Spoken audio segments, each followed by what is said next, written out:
Yeah. Like, go get me some soup. It would just be fucking Professor X just like sitting in that fucking that rusted out fucking water tower. No, what I figure it would be like all of them sitting at a big dinner table, right? And it would be like Jean Grey, and she's all old as shit. Like all of them are old and fucking. Oh, let me use my psychic powers, and then like it like lifts the plate up, Yeah, and like, but it's wobbly the whole time, and it finally gets to the person next to her. Yeah, like that's how it is. The whole thing. And then, like, you look over, it pans over, and at the head of the table, it's fucking Charles Xavier, but he looks like the grandpa from Chainsaw Massacre 2. God damn. And there you go, kids. Yes. That's nice. That's real neat. Oh, pretty. God bless you. God bless me. Okay. 10 seconds for Harambe.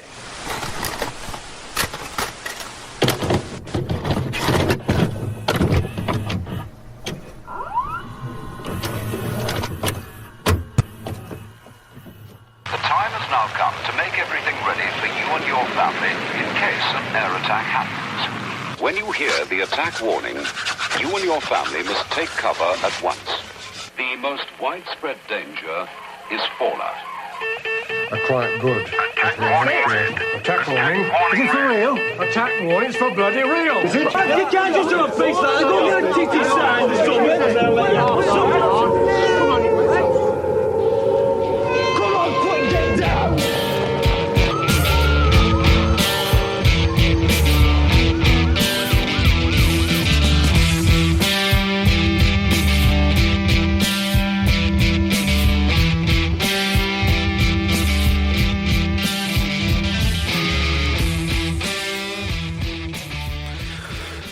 All right.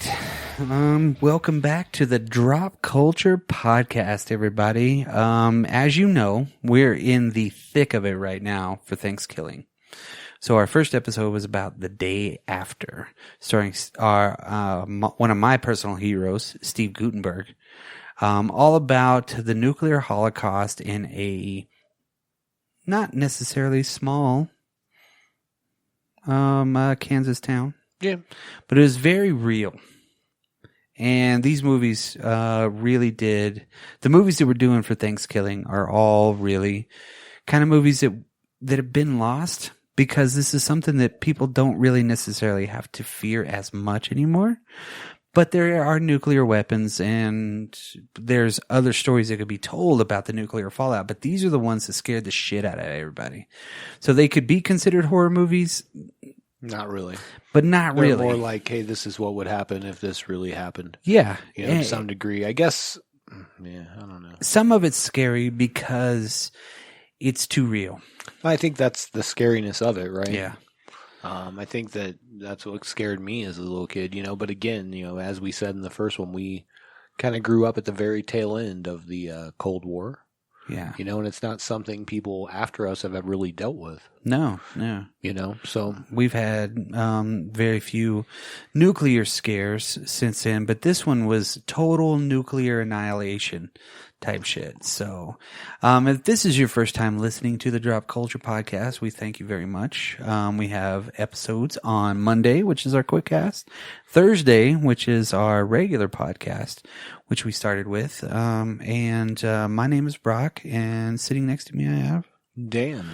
Hello and welcome back, and welcome to your first show. If this is it, you know, you're in for a ride. You're in for a treat. Absolutely.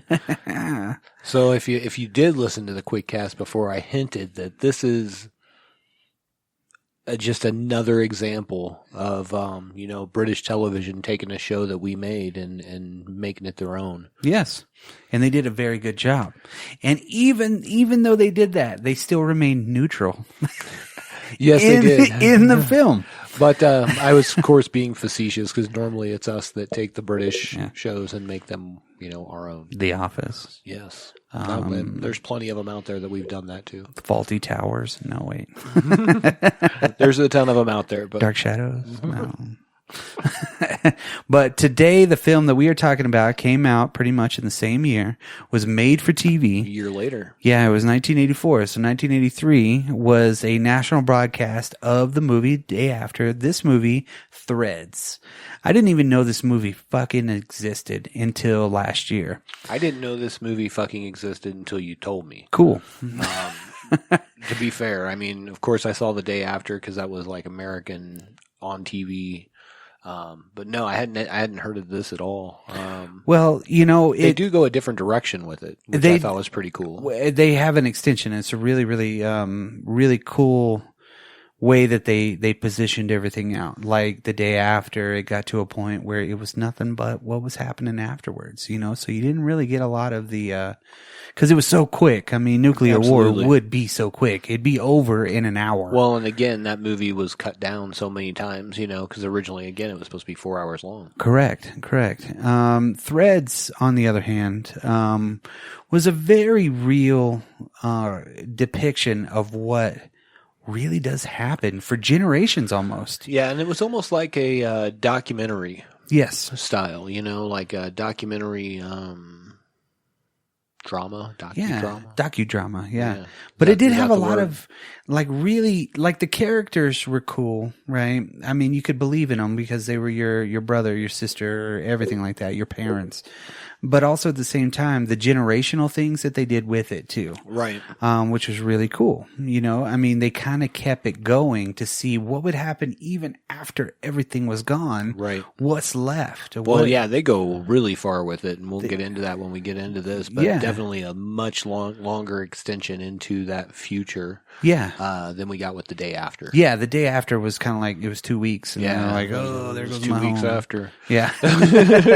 2 weeks after I World assume- War III. I assume that everyone, because we were doing the Thankskilling episodes, our series, and we had a movie called The Day After, that they thought either A, this was going to be about carnivorous turkeys, or it was going to be about Black Friday. Yes, yeah.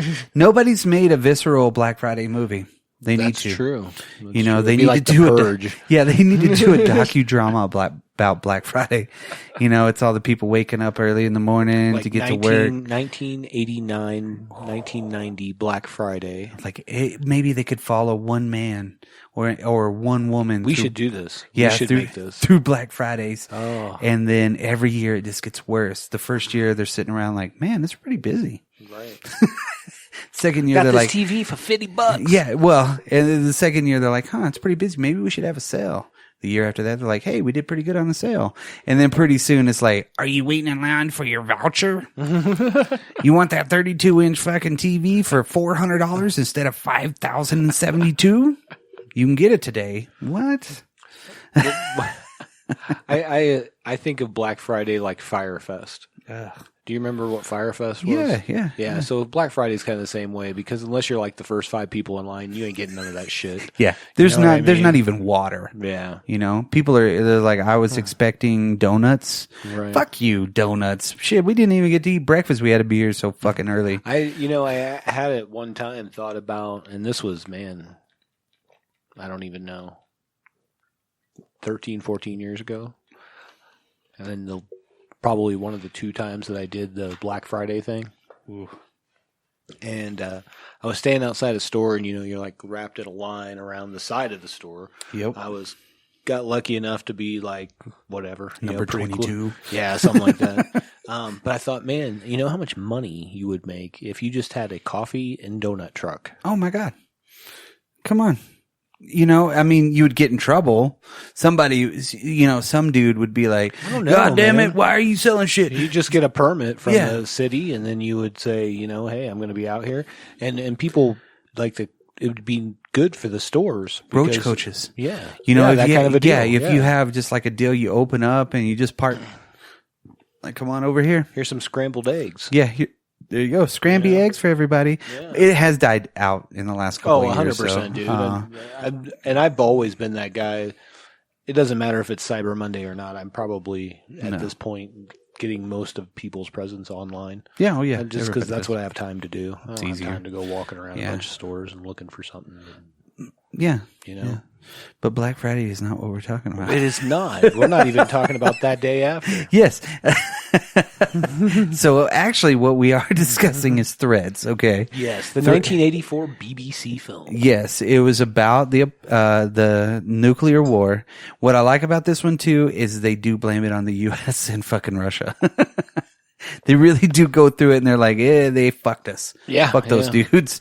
You know, sons of and it was bitches. kind of like that in The Day After. Yeah, You yeah, know, yeah. Somewhere Iran was in that one, I think. Yeah, they kind of left it a little ambiguous, Yeah, but right. at the same time, Which I they're thought like- was good that they left it ambiguous. I think we said that in the Yeah. last one. I don't know any of the actors in this. I don't know Barry Hines, the written by. I don't know Mick Jackson. You do know Mick Jackson. What did he do? Mick Jackson. Legend 2? Well, he has made some movies like Kevin Costner's The Bodyguard. No way. Yes. Oh my God. He's my hero. He made L.A. Story with Steve Martin. Holy shit. Clean Slate with Dana Carvey. What? Volcano with Tommy Lee Jones and Anne Hesh. And we'll just leave it there. And some movie I actually don't know, and maybe I'll have to look into this, called Chattahoochee from 1989 with Gary Oldman and Dennis Hopper. Jesus Christ. I know, and I'm like, why don't I know this movie? Yeah. So maybe another episode, you never know. Yeah. But, you know, he's done some things. Huh. I think his most recent thing was he did a movie with Rachel Weisz and Tom Wilkinson called Denial. Denial. That was like 2016. Not just a river in Egypt. Oh, I see what you did there. This is so shitty. But yeah, so he's directed a few things that made some money and did well. Yeah. Yeah, he has. Temple Grandin, right? Mm-hmm. He's the one with, what's her nuts in it? Claire Danes.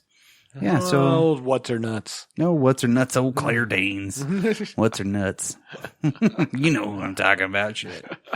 Yeah, he's done a lot of fucking TV shows and shit like that. Well, I had no idea. Yeah, so he was the one that I recognized, like the name. That was the only person in all of this movie. And it was kind of weird because, like, you know, you don't know any of the actors. You don't know, and then that's okay. I don't mind that. And they did a fine job. And I'm sure that a lot of them are good British TV actors. You know what I mean? Have to be. You know? I assume. Not like the star caliber, I guess, of The Day After. Right. In the way that they had, like, Academy Award winners in it. Yeah, and like shit. James Lithgow and Right. Robard. But I would say Robard is probably, I'm sure, equal to some of these folks that I just don't know. Right. But it was kind of interesting watching it, too, because of that. You know, you're like...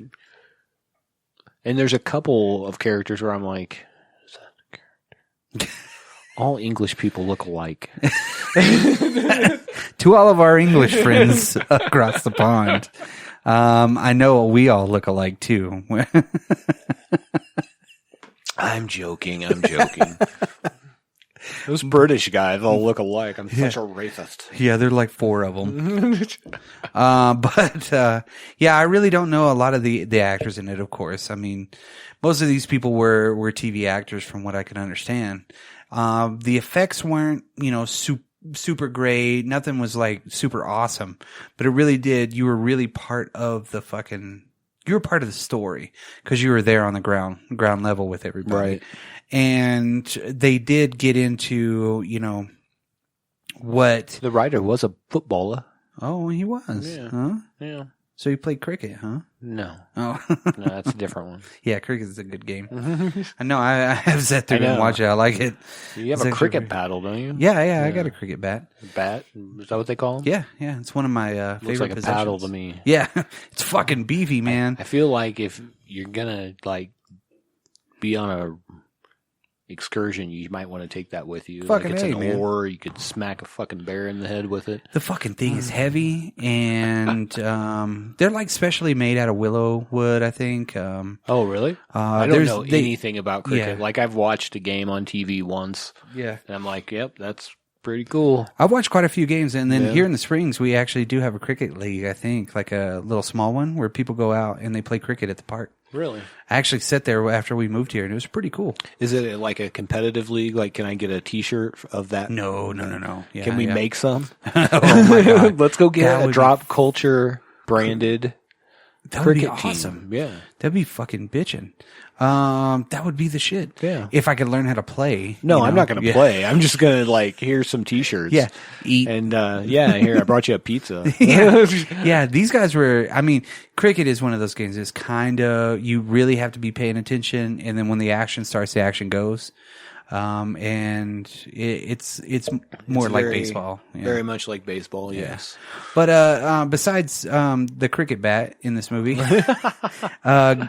overall, I mean, I thought that they did a really good job. The only reason why I'm aware of this movie too is because I fell into kind of like the honeypot of these movies last year. And with another movie that we're going to discuss, but I'm not going to give it away.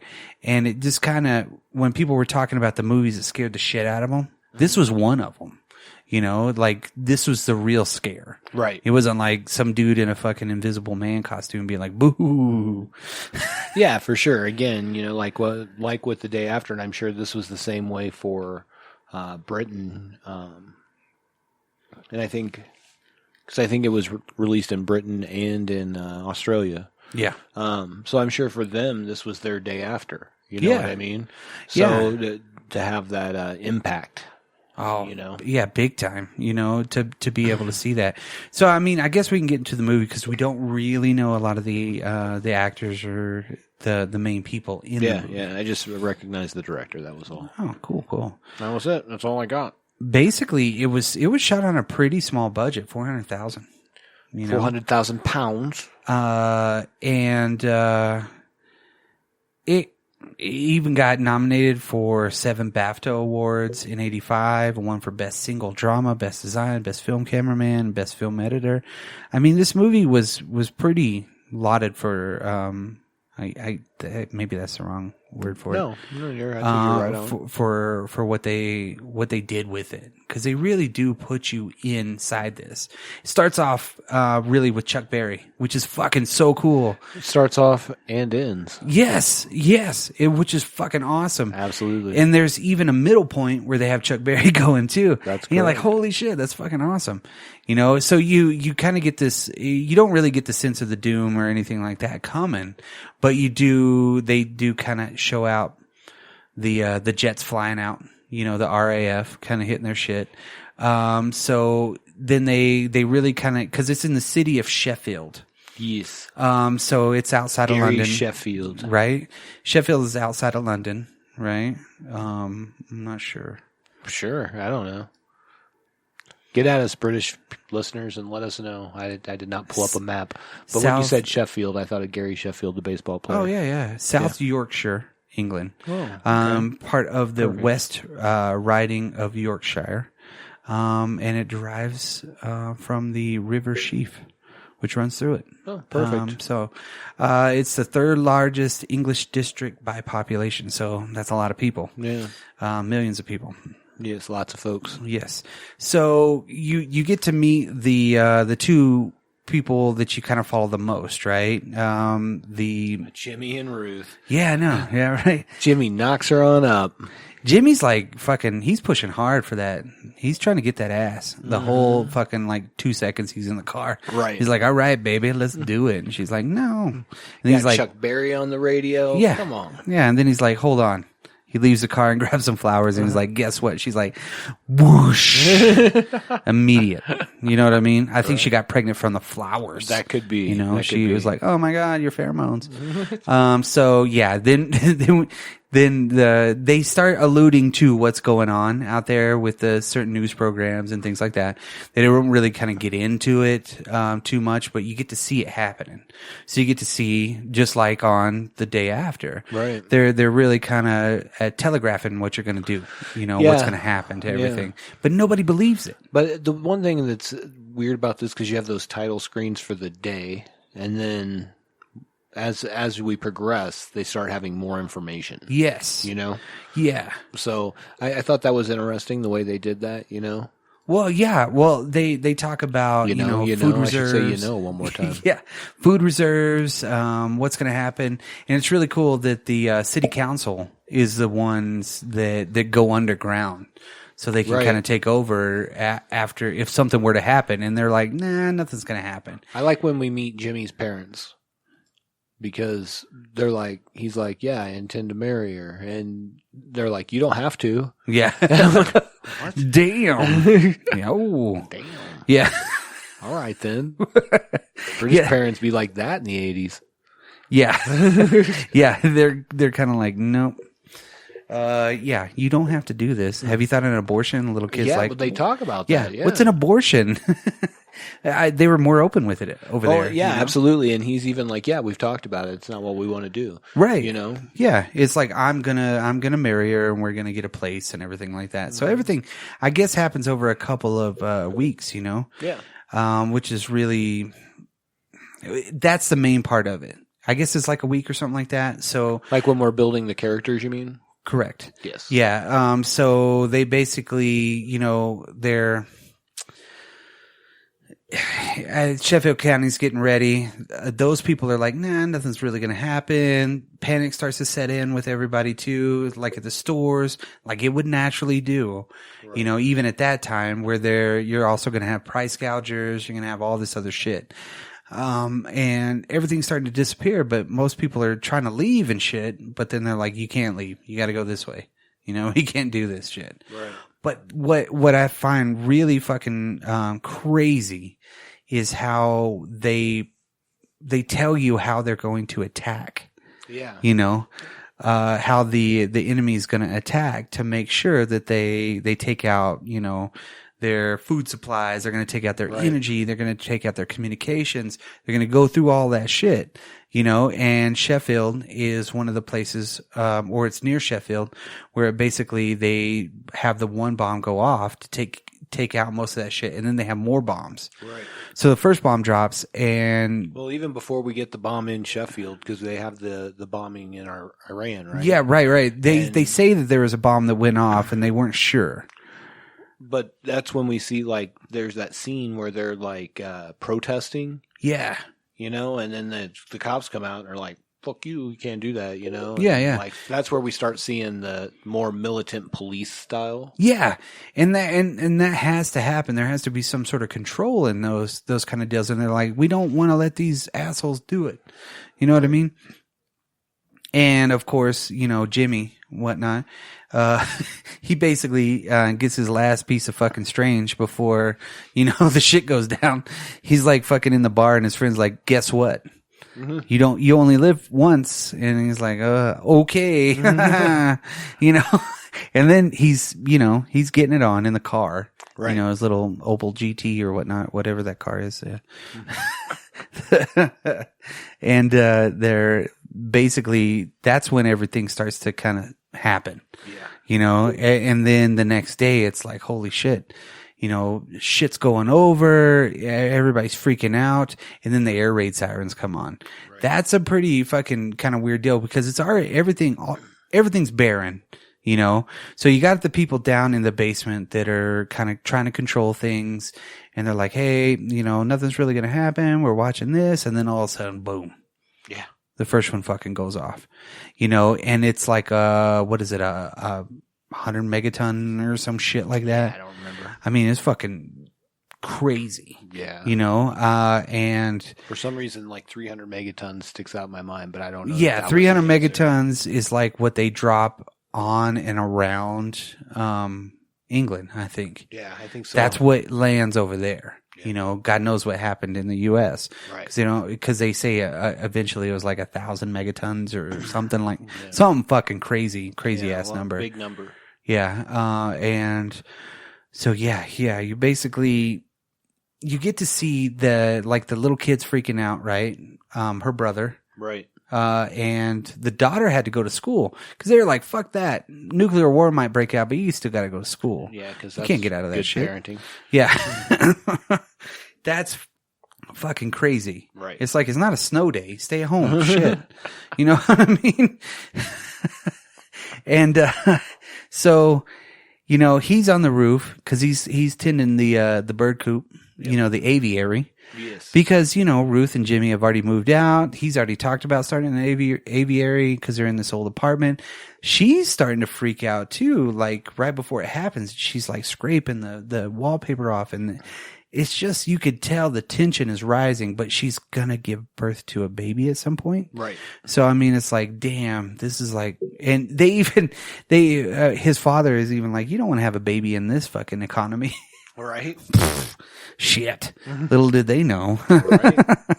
But, that's when they kind of show the bomb going off. And whenever people are freaking out, that is crazy too. Because people are still out on the streets because nobody really thinks anything's going to happen. Not there, sure. Why Yeah. would they? And I don't think anybody in a nuclear war is going to be at home being like, all right, 5, 4. Okay, we're good. Right. No, everybody's like, holy shit. Right. And then that one woman that pisses her pants. Yep. The woman walking with the baby, everybody was convincing in that way. Because for one, I don't know their actors. Because I don't know these people. Like I but would. They weren't terrible. They weren't like No. They weren't like that general from The Day After. Yeah. Yeah, they were One of the two bad actors in that show. Yeah, so you really kind of get that sense of panic, but people are just kind of like running home. Jimmy tries to run home because what is he selling? Bootleg fucking beer on the back of a truck? I don't know what he's doing. So he gets under there, and that's when the first one goes off. Boom, cool. All the glass is everywhere, and he's like, "Oh, let me get into my car," but he can't because the EMP went off, destroyed all the fucking electricity and everything like that. And then that's when they started their other salvo. Right. So he's running. Jimmy's gone, but done. Yeah, I think he was looking for Ruth, right? Right. Ruth's mom and dad are trying to take grandma down the stairs, and they're like, "You're moving too fast." And it's like, holy shit, the fucking shit's going down. Right. They can see the fucking mushroom cloud. And that one dude that's standing by the lorry too, it basically has his hand on his mouth in the weirdest pose. Yeah. He's like, "Fuck them, they've done it." It's such a weird moment, For sure. where he's just staring. And I was like, that's weird. I don't know if that guy shows up later. Right. And meets Ruth. He might have. I don't know. I don't think so. He knew him. He knew is Jimmy. Yeah. But yeah, they get down to the basement. Ruth, Jimmy. Yeah, Ruth is like, she doesn't want to go down there because, grandma is like having trouble. They're like, get the fuck in the basement. Right. Let's go. So they finally get down there. That's when the bomb goes off. But Jimmy's parents, on the other hand, are hiding behind a couple of doors. Right. And his little brother's on the roof in the aviary, where I left off there a second ago. And he's on the roof, and he's crying, freaking out. Everybody's freaking out. They're putting dirt on it and mattresses and everything like that. Then the fucking light show, boom. And that pretty much burns half of her fucking face. Right. And dad's all fucked up. They're putting out fires, and then the explosions where it blows up half everything. Right. It's so like eerie to hear, the people next door, and they're like, "Please help us." Right. And she's like, "Oh, ooh," so she like really like, that's pretty fucking convincing, Yeah, absolutely. They had no supplies, they had nothing, they're just barely surviving. Right. You know what I mean? And I think they said that like 2/3 of the houses in Britain were Leveled. Yeah. Yeah. Jesus. Fuck. Because whenever that goes off, of course, home dude on the roof, the little kid, he passes away. They don't leave their residence for a while. Right. Nobody really gets out. And whenever they go find the little kid, you're like, oh, goddamn. You know what I mean? That's what, kind of gets you in the feels, because you get to see them. She's like, we gotta go get our son, we have to go out there. And he's like, no, let me go see. He's getting sick. But then they also say that some of the symptoms of hysteria or whatnot, or disbelief, or kind of mimic the That of radiation poisoning. Yes, yeah, they really have a lot of the same symptoms. Sure. Which is, I could see that because you're really fucked up. Something like that happens, and the end of everything's happening. That's the scary part, is knowing that it's coming. Right. It could not. I think that was the one thing about being young like that I had the most fear of. It could happen. Right. Right. That sucks. I mean, it could happen at any time. Yeah, and you would just hear the sirens, and then 30 minutes later you're dead. Yep. Or you're burned up. Or you're maybe better off had been dead. Right. Yeah. So you got the people under the stairs too, right? And It's a whole different movie, dude. Yeah, I know. Yeah. Ooh. So yeah, you have those the Sheffield City Council, I guess, because he goes down there and he's trying to get everybody, but they're not organized. They didn't get organized at all. You know, it was really shoddily put together. He was getting prepared. His wife didn't want him to go. Finally, though, they're all down there in the basement, and that's when everything kind of goes off. They see it. It's like missile launch. And they're like, is this fucking real? So, you know, after the explosions, they have a couple of people that pass away, get hit by debris. They're covered in like 4 stories of fucking debris. Nobody can get to them. Right. But they have to control where the food goes and shit like that too. So you have Ruth and they're all in the basement and they're kind of eating, just whatever out of a can that they got. Right. You know, Jimmy's parents have already passed away or his mom has. Right. You know, his dad's just been walking around throwing up and shit. Right. Sucks. Because the only thing he's got to get water, which I find it amazing. That's great plumbing. You know what I mean? Yeah. It's fucking fantastic plumbing to survive a nuclear war, you know, and then he turns it on and it's still got water in it. And all he's got is a fucking colander. Right. You know? Damn. He's like, son What of a fucking bitch. life. Yeah. Son of a bitch. So, I mean, he goes outside and he starts his walk because they kind of follow him throughout everything, just like Ruth. Because eventually Grandma dies. Right. She passes away because she at one point is like, I'm sorry, I soiled myself. I feel like a little kid. But they've been trapped in there for God knows how long. Right. You know Weeks. what I mean? And nobody can get to them because of the radioactivity. So there's no rescuing them. There's nothing. Yeah. You know, so they're kind of just trying to wait it out. But yet at the same time, they grab Grandma, take her upstairs. Ruth bolts. Right. He's like, later, let me take my tacks and my bracelets. Yeah. I'm fucking out of here. You know what I mean? So, I mean, she goes to see what it's like out there. Right. That's where our character kind of goes and kind of sees, because she thinks Jimmy's still alive. That's almost like the unifying tie between both those movies, you know? Yeah.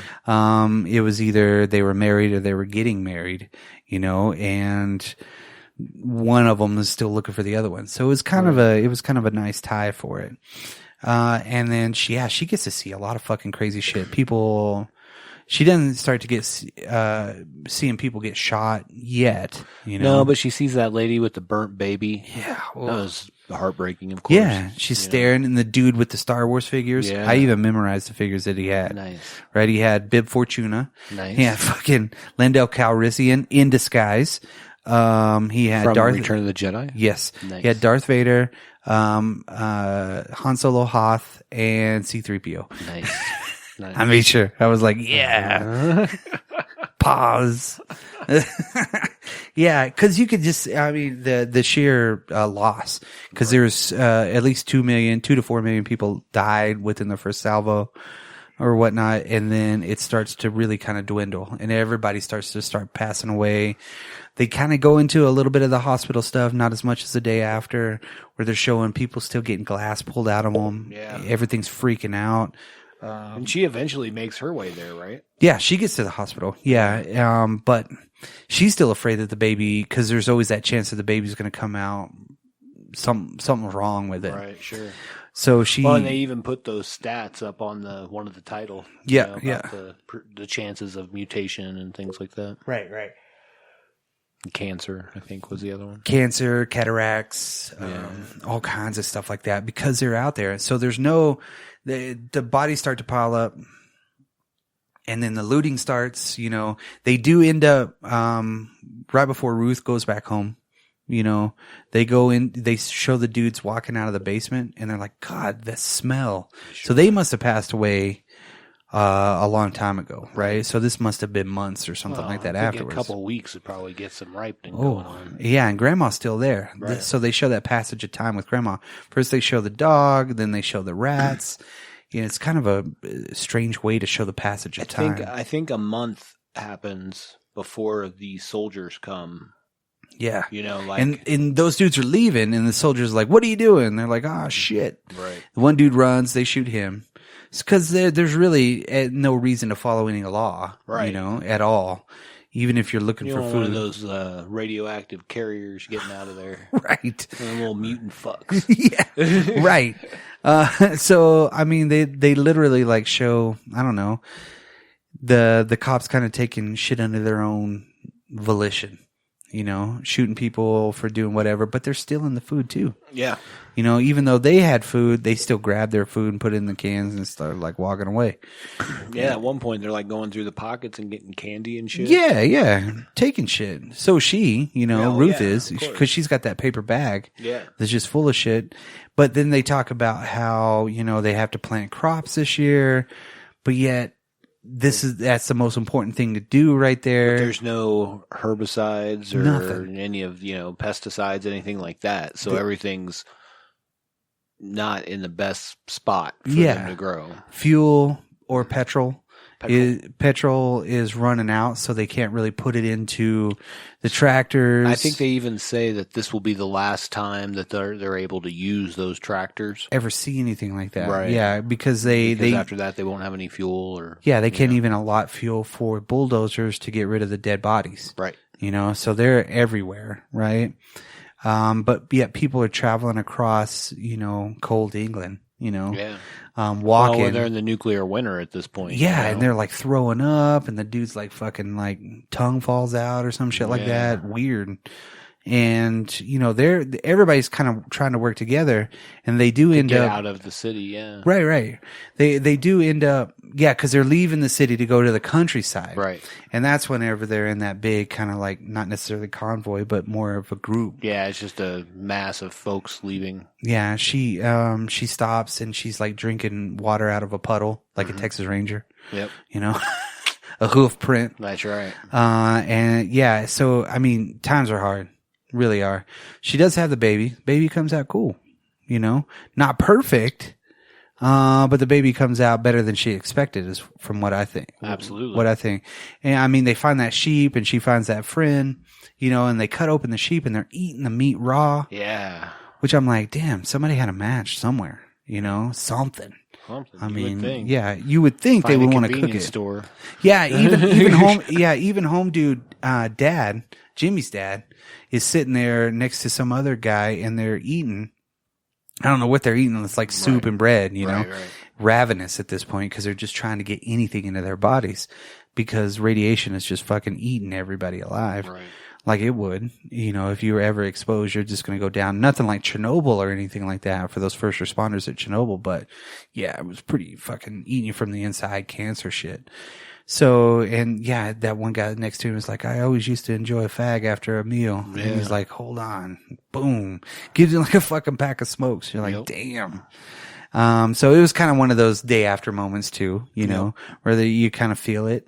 And she ends up out in the country, you know, with the baby, and then they show that passage of time. Well, yeah, and real quick before we get too far into that, because the part where she has the baby in town, in the city, and that dog's chained up, yeah. like the whole time I'm thinking this dog's gonna fucking get loose, Yeah. like during this and eat that baby.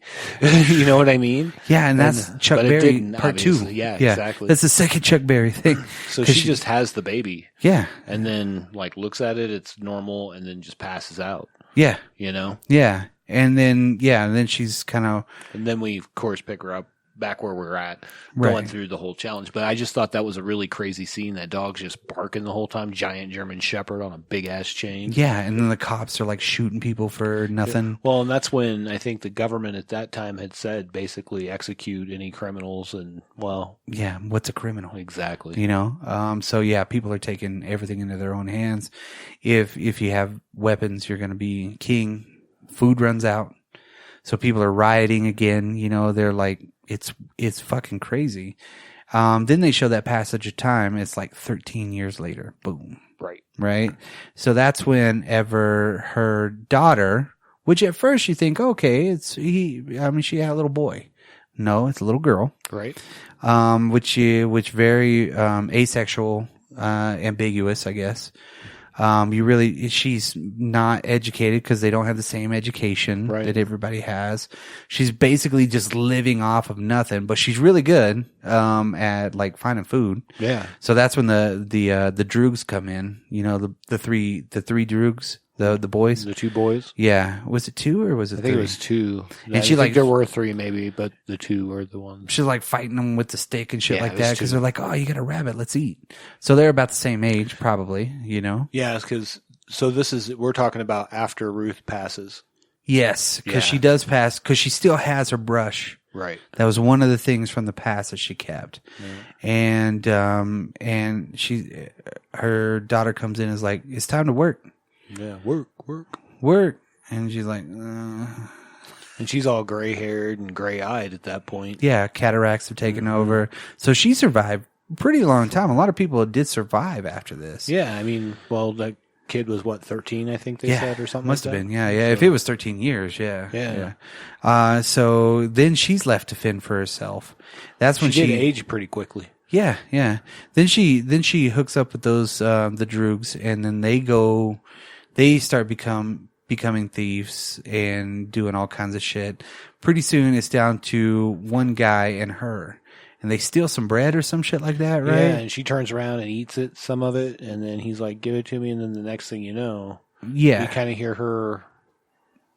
They pan out of that because they're kind of wrestling around. They're in a manger. Yeah. And then you hear her like kind of, I don't know what the word is, not really screaming. yeah. But, Then the next scene is she's walking around. and she's pregnant. She's pregnant. So you get to know pretty fast her baby's about to come out. Right. So she goes in there and she's like, bebe, just like the chick from Schitt's Creek. Yeah. Bebe's Chambers. But Baby's yeah. kids. Yeah. So the home dude's sitting in the bed next to her and she's like, you can't have the baby here. She's like, it's going to happen. Right.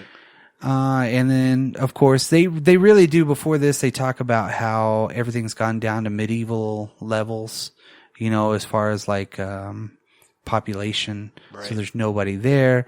They are working with horse and buggy. They're kind of just barely surviving. Right. Because how long does a nuclear winter last? How long is it supposed to last? A long time, right? Yeah, years, but I mean, not probably 5 to 10 years, I think, Yeah. is what they say. Well, the debris in the air probably fucked up a lot of shit because they talked about that 100%. too. They talk about everything that basically happened. It's sad to watch that one scene where they have the VCR hooked up Yeah. and it's showing, a cat skeleton, and the kids are just like Right. staring at it. And the old lady. The old lady, she knows every word. Yeah, because she's probably been watching the same video over and over and over again. You think they'd have another copy of something. Something. You never know. Maybe they were It on was seas. 1984, Yeah. so maybe not. Maybe not. Yeah. I mean, everything was gone. Yeah, they just had like all the shitty B movies that we watched. Right. Yeah. They probably had some canon films. Well, yeah, they had to have at least one copy of Dawn of the Dead somewhere. Yeah. So she's having her baby in the weirdest kind of a hospital. Baby comes out. Baby's all bloody. Not making a sound. She sees the baby for the first time. Well, and so here's the thing too. That baby's not moving at all. Nothing. They still wrap it up and hand it to her. Yeah. It was like, What a dick move, dude. yeah, I know, right? They couldn't be like the baby passed, Like and, you would. Yeah, and she like almost, right before she screams, they pause it. That's the end of the movie. And that's the end. So it's a horrifying movie about just like a generational tale, Exactly. for, and following the life of her baby, before it was born, what her mom had to go through, even before the war, Right. and then after, Yep. all the way up until she has her baby. So again, full circle. Yep.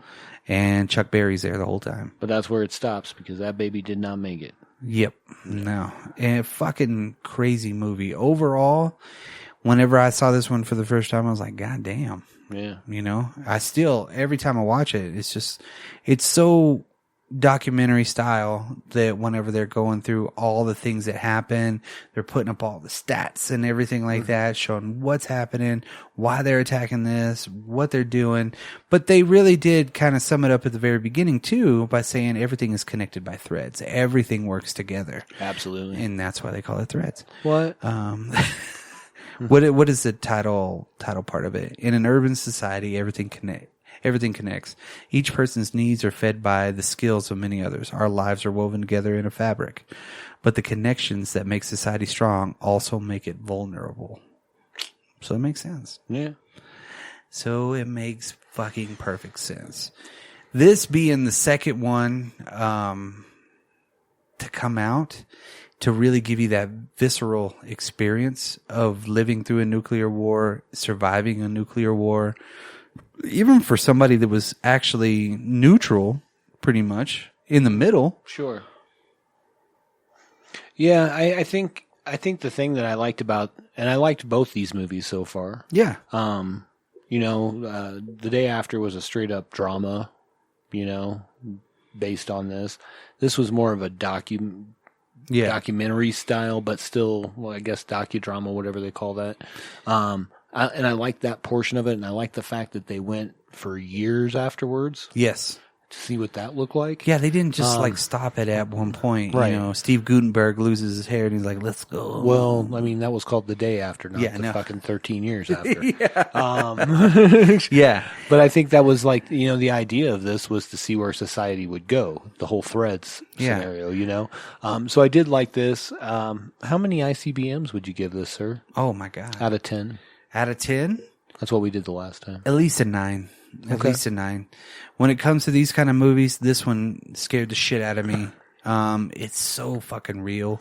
Well, and it does make you like, this could happen anytime. Yeah. There's enough wackos out there with nuclear armament that just takes one of them to start something they can't finish. Yeah, and back in the day, I mean, people with their finger on the proverbial trigger. Right. We had an actor, Right. It was basically like, I got the football. And then you got fucking, everybody that was over in Russia, right. Gorbachev, Gorbachev, I know. But, no, you're fine. Yeah. Thank God for Rocky. Yeah. I mean, otherwise the Cold War would have never ended. Yeah, 1986. Thank God. Whew. It was close. I mean, really, it only took them, 3 years to bring the wall down after that? That's right. Yeah. I know. It's all because of Sylvester Stallone. There you go. Because if he can change, and we can change, everybody can change. Overall, what do you give it out of 10 ICBMs? I would give it 8 ICBMs out of 10. All right. I enjoyed it. I did not enjoy it as much as The Day After. And by enjoyed, I mean was thoroughly depressed at the end of one of them. But I think I like this one better than The Day After. Now, I will say The Day After was a very good starting point for something like this, to kind of really give you the real feel. Sure. And this one was more, because again, I was disconnected because I'm not from England. No, sure. So being disconnected for it, it felt more real to me. Okay. Instead of seeing, big time actors that I already know, right. It did make it better for me. Okay. That's really where I'm at on that one. I could totally see that. I think that, I think kind of the opposite for me, just by a hair. Obviously, I think I gave the last one either 9 or 8 point. I think I gave it 8.5 ICBMs because how could you not want to have an ICBM? I know, right? Yeah, 50 megatons instead of 100. Right? No, it just doesn't go. It's not intercontinental. It's intercountry. Yeah. Inter-county. Small arms. Yeah. Inter-county ballistic missile. I'm taking those Duke boys down. Goo, goo, goo, goo, goo. Come on, Flash. Imagine if Boss Hogg had one of those fucking nuclear weapon? The small nuclear weapons that they had in Back to the Future? Starship Troopers. Oh, yeah, okay. But it's Boss Hogg riding in the fucking Cadillac. He's, I'll get him. Shoot it, boys! And he falls out of the back of the Cadillac and shit. You're like, damn. Got his big horns on the front of it. That's so fucking bad, American. It's mostly terrible. It's so fucking But bad. I loved that show when I was a kid. I still want the General Lee. I don't. I love that car. Yeah, it's a good car. Just a paint over the top, Yeah, yeah. Why not? I actually saw one of the General Lees. Obviously, there were more than one. Yeah. At the guy that played Cooter. Oh shit! Yeah, outside of Nashville. That's right. Yeah, he has his own deal. Restaurant deal, something or other. That one, whenever we went to Branson,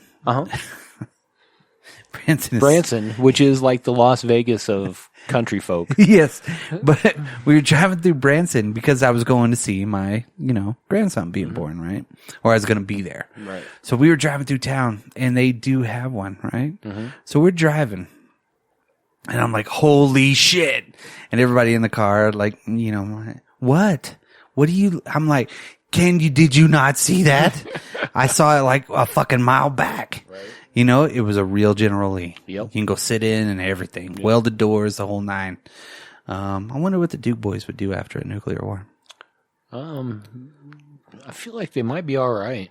Yeah. Who the fuck's going to bomb Georgia? Nobody. No. Isn't that where they were from, Georgia? I believe so. Yeah. Hazard County, Georgia. Yeah. Hazard County, Arkansas. No, I think it was Georgia. Something southern. Yeah. Something fucking doesn't hillbilly. matter. Yeah.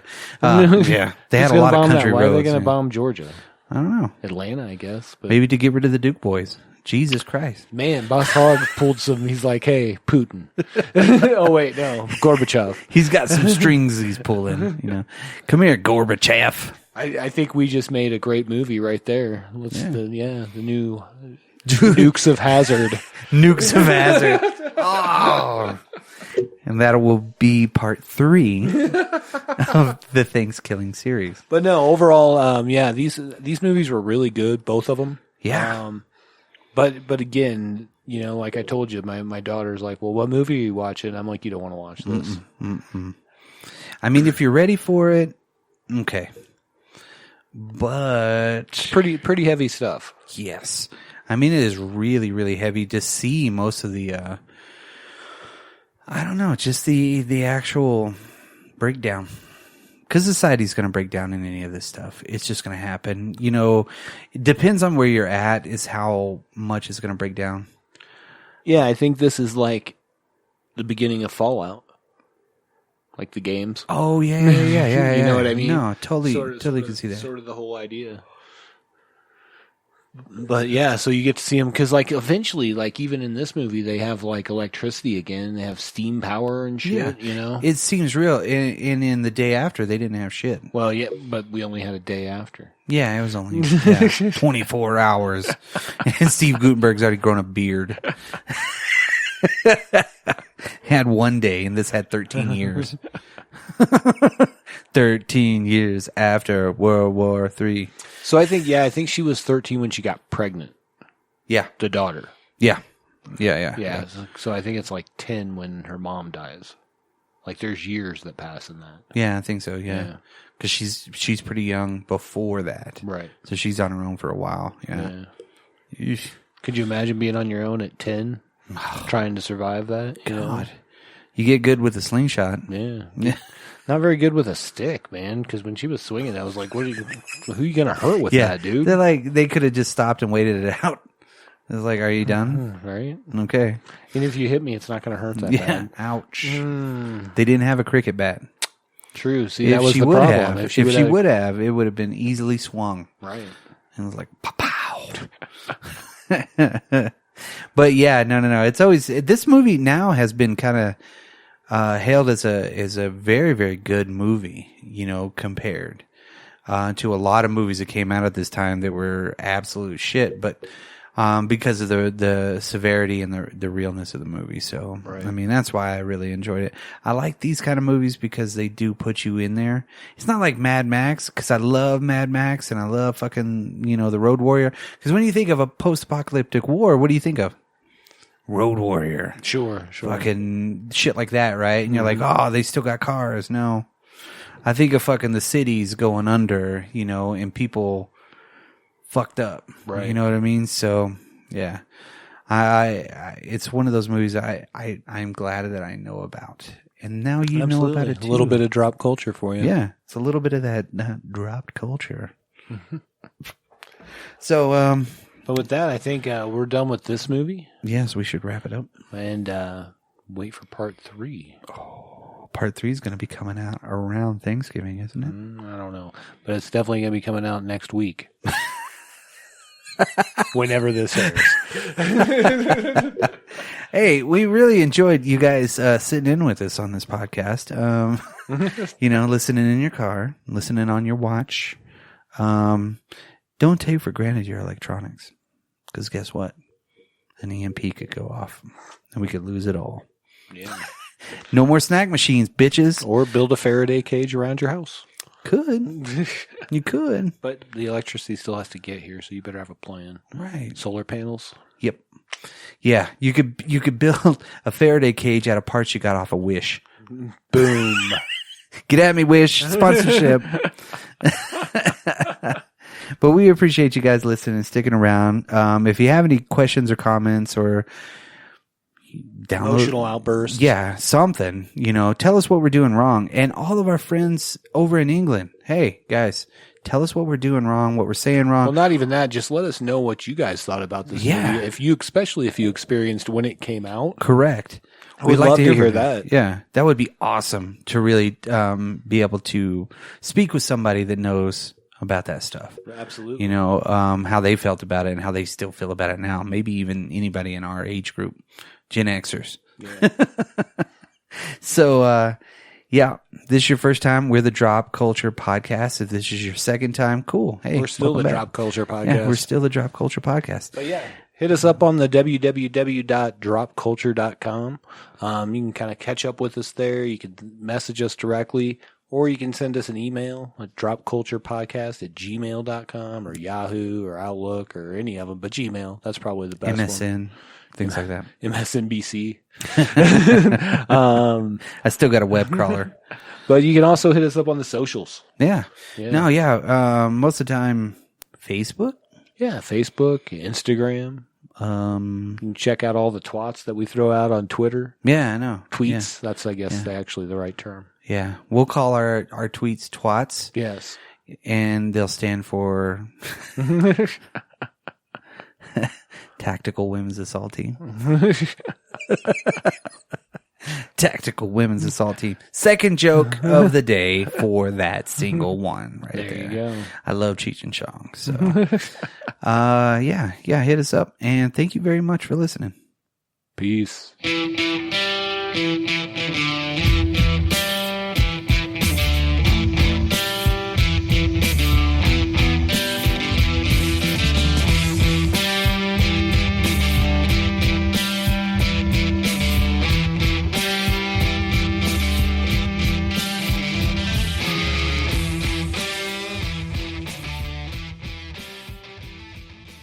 Jimmy's parents have already passed away or his mom has. Right. His dad's just been walking around throwing up and shit. Right. Sucks.